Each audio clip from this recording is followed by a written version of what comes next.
there was no VAR, but they put this goal on the screen, in the Millwall screen, and then Marco Silva was looking at it, and he's like, it's up there on the screen. It's telling the full visual, it's on the screen. And then the Millwall manager was like, take it down. But then they let the goal go in. But it was bait. Everyone could see the handball on the screen. It was bait.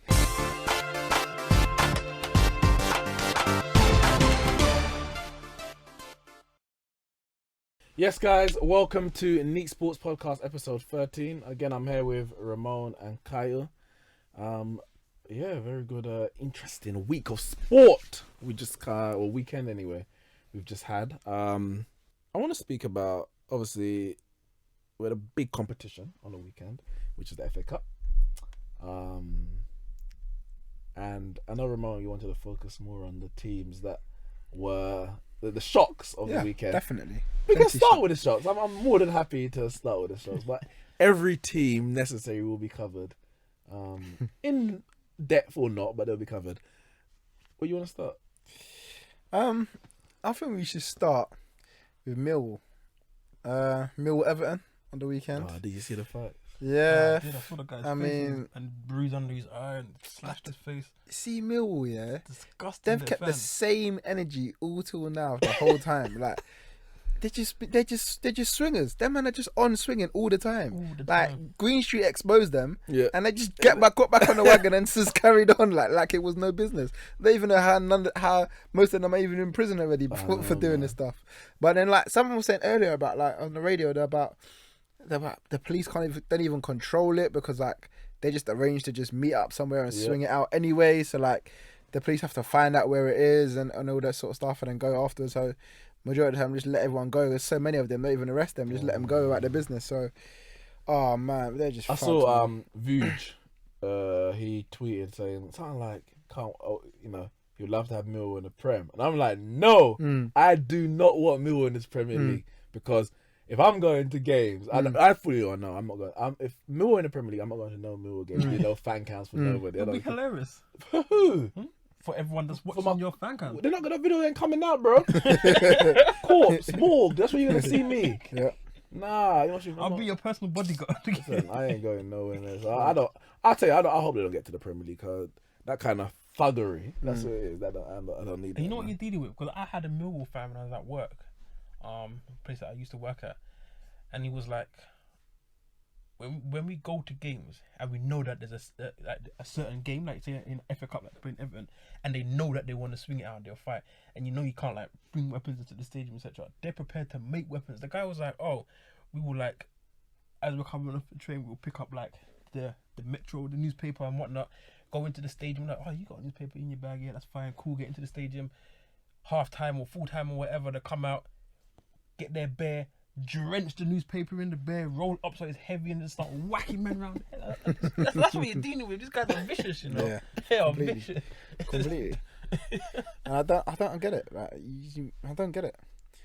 But and in terms of the football though, I mean, Everton put out a strong side from what I saw. That Richarlison played, and Pickford played the knee, and they played.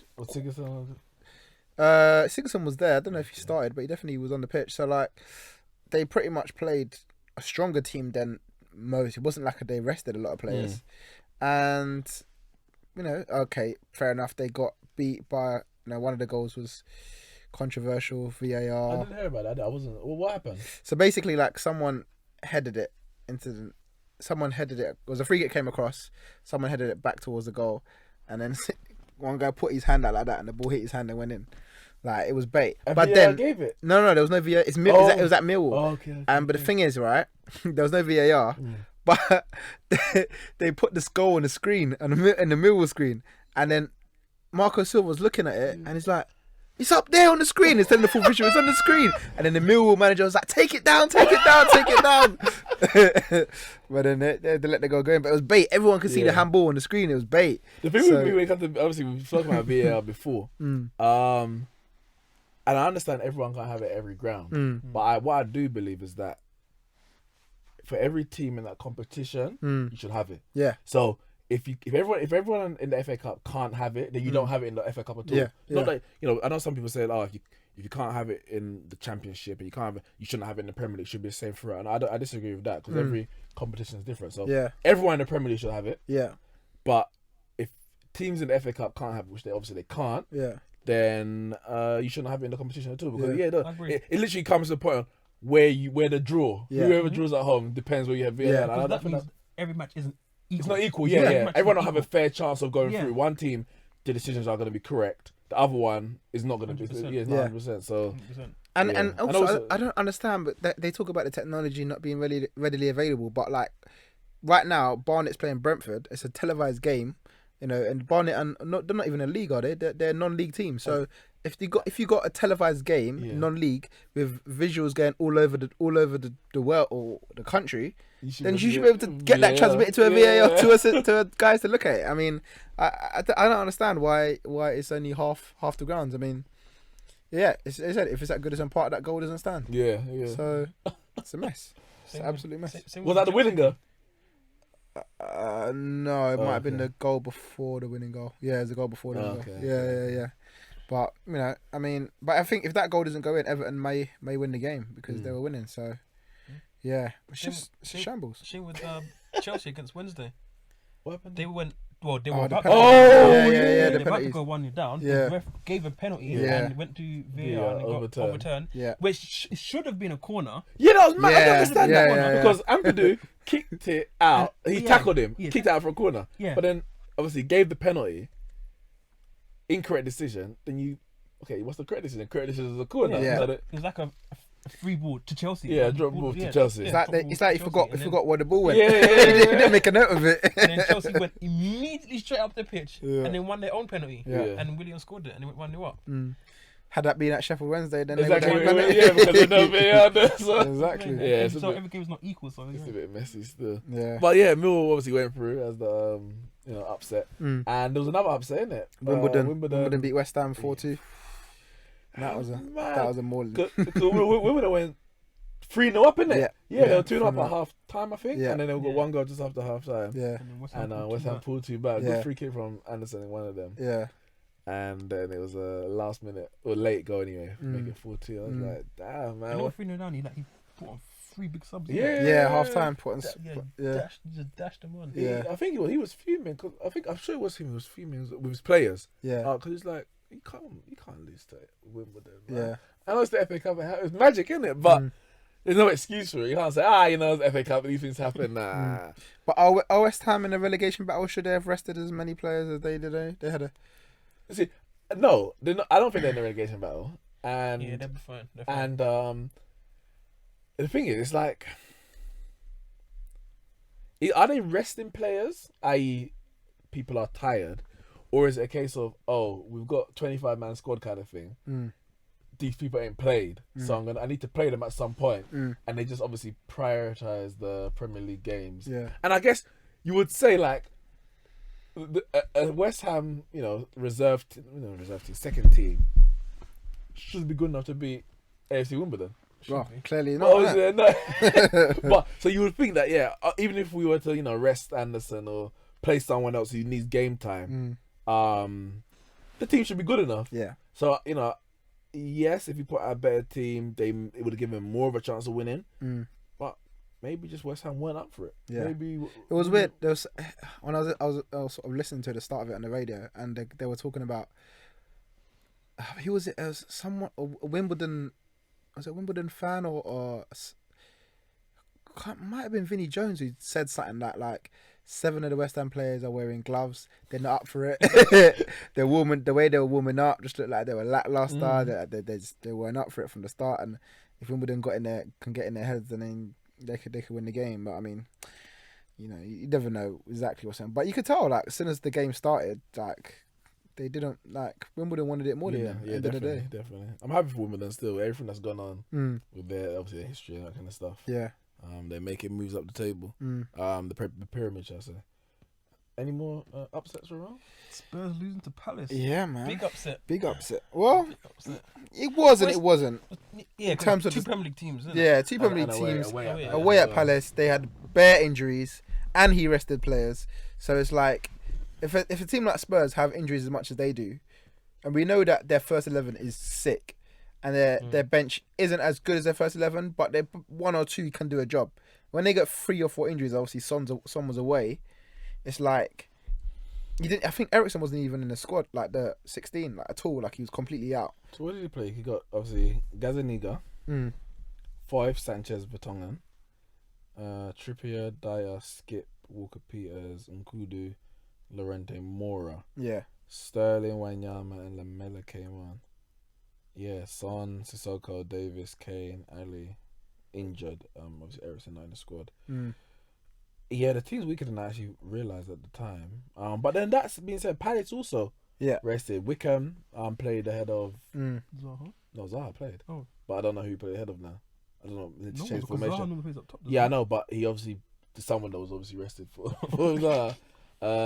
There's no Milivojevic came off the bench. No Wan-Bissaka. Yeah, Wan-Bissaka started. No Mamadou Sakho. So they rested some players as well. Obviously, they made less changes. So, but you know what? Looking at those 2 lineups, still with Zaha and Townsend, like they've given themselves a chance to get something. When you look at that Spurs lineup, I don't feel like if I was Palace, I wouldn't feel threatened. I feel like they got Llorente up top, who's void of confidence, scoring their own goal last week. It's like that, and with no Eriksen in the squad at all, which is weird. These next game where he scored against Chelsea. Yeah, but I mean, he doesn't look great in that game either. Like he didn't look great. You know what I mean? He got a goal. He didn't look great. You know, it doesn't look like. And again, he's had 3 games now. Hadn't looked like he played well in any of them. So it's like, you know, if I was Palace looking at that game, I'm thinking, yeah, you know what, we can get something here. You know what I mean? I don't know why Eriksen wasn't on the bench. That baffles me. Like, alright, if you don't, fair enough, you don't want to start him. Rapping with Cotton Walkers, no Ali, no Kane, no Son. Obviously, no Son's coming back now. I'm not sure what he knew at the time, but yeah, maybe just a case of rapping. But then it goes back to the age-old saying of, don't Spurs need a trophy? We talked about that at the start of the season. Well, that's what I want to get to, because Pochettino came out and goes. That angered me. he goes so much. Basically, FA Cup's not important, or winning a trophy is not important, because winning trophies are only there to build or boost your ego. What he said was winning cups, so i.e. FA Cup and League Cup. Not your Liga, not Champions League. He's specifically referring to cups. So whether it be in the French league or the Spanish league, just the cup competitions of that league is not important. He said just boost your ego, but it's not. And then he went on to say getting into the top 4 and playing in Europe is more important. Yeah, I couldn't believe it. Well, there you go. That's your mindset. Then that's what's going to happen to you, isn't it? No, I think he was just sour, man. No, he's not. Bitter. Because that's what we do. He's been doing the same thing for years and years and years, not playing his full strength squad and not being too bothered in the press conferences afterwards. He's not angry. Look at Pellegrini. He was angry that his players were playing so bad. Poch didn't even look like he was bothered that much. It's like, we could have won if he scored a penalty. Well, you know what I mean? I said it on the Monday Mass debate. I rotted. Nah, we're good. The mic's just... Yeah, it's water. The water. It's fine. We're good, man. Doesn't look like we're good. You don't look like a good man. Yeah, man. We're good. Can you still hear me? Yeah. Okay. But what I say, yeah. So obviously in the past he said, win a trophy is not important, getting top 4, blah blah blah. But I do think it's a bit of a case of, sour. They lost, so it's like, we don't really want it. We didn't, you asked for a girl for a number, and she says, no, you're like, you're bun anyway, you're butters anyway. Yeah. That never happened to us, I don't know. So, lead to me. Yeah, like that. But even so, even so, if winning cups only boosts your ego, that's a good thing, because it boosts your confidence. Of course it is. So what? You want your team to be low, your egos to be small? You're gonna be a small club forever then. But that's why I think it was like, if you had asked him, say 2 days prior or maybe 2 days after, he might not have said that. I think in the moment, man was just sour that he got knocked out. Yeah. Because the team that he put out against Chelsea in the League Cup second leg says to me that he wanted to win the trophy. It was his best team that he put out. Yeah. So it wasn't a case of, these trophies aren't important. Yeah. He was in a position where he could have won it. Therefore, he put out his best team. Obviously, on the night, they weren't good enough, simple as. So I think he was a bit sourness. But then I know there's some Man United fans saying that basically like, we don't want that mentality at our club. But the thing is, it's like if Solskjaer was on an 8-game unbeaten run, they wouldn't be saying that. They would just be like, "Oh, don't worry, Poch, you can come here and but I don't know, you know, boost you go here and win." But the thing is, it's a different mentality though, because what I see as well is this whole thing. He's basically just saying what the chairman's saying to him. Yeah. So he's getting it from the chairman, saying, you know, top 4's the aim. I brought you to get top 4. Just keep doing it. But you don't say that. You don't. Oh, I mean, Wenger said it in the past. He said like, getting top 4 is like a trophy more important than the FA Cup. But I just think it's a wrong mentality. Like if the chairman says, top 4 is important. And cool. So you're gonna put your strongest team in the Champions League and Premier League. You're winning the cups, cool. But don't come out and say that we don't really want to win it, because the players are going to play like they don't want to win it. And you don't want that even from your second players. But I think what my point was that if he was at Manchester United, I don't think the mentality will be like that, because the Man United will have money to throw at players for once.